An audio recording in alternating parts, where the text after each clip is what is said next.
You care deeply about the Channel crossings crisis and dealing with that crisis. How do you assess the Home Secretary did last night in coming out fighting, really, and particularly in the language that she used? The Channel crossings, the migrant crossings of the Channel illegally, it's a totemic issue in my constituency and across the country. I think Suella Braverman is the best chance we've got of halting this. And she's getting a lot of pushback from the left because they know that she's serious about dealing with it.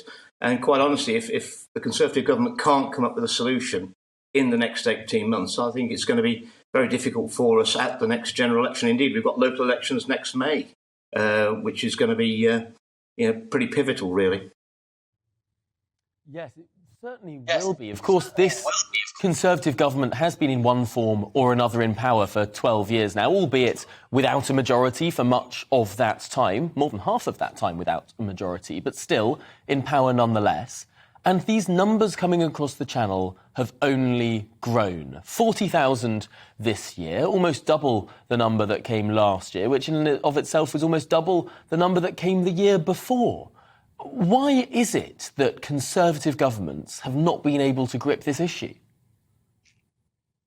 Well, the numbers are growing. We promised the public after the Brexit referendum we'd take back control of our borders. And the biggest sign that we haven't taken control of our borders is this illegal migration of economic migrants coming from, now mostly from young men coming from Albania.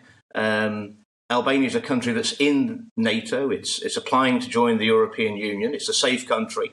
There is no excuse for them to illegally enter the country. And quite honestly, if Suella Braverman wants to bring forward a bill which says that anybody who enters the country illegally from a safe third country will be immediately deported, I'll be voting for it. And I think a lot of my colleagues will as well. We're getting to that point.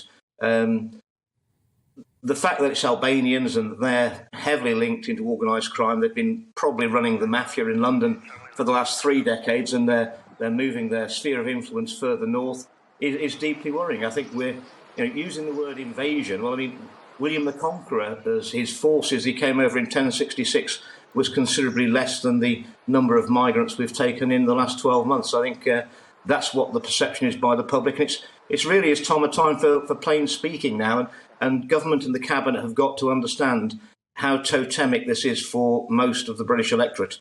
They're working hard, they're paying a lot of tax, and they don't want to see it being spent on keeping people in hotels who've come here, OK, for a better life. But if we're going to let everyone in who wants a better life, it's going to be standing room only in this country. And the only time they're ever going to stop coming, Tom, is when the situation in this country is worse than the country they're leaving. That's not acceptable to my constituents, it's not acceptable to me, and it's not acceptable to my colleagues.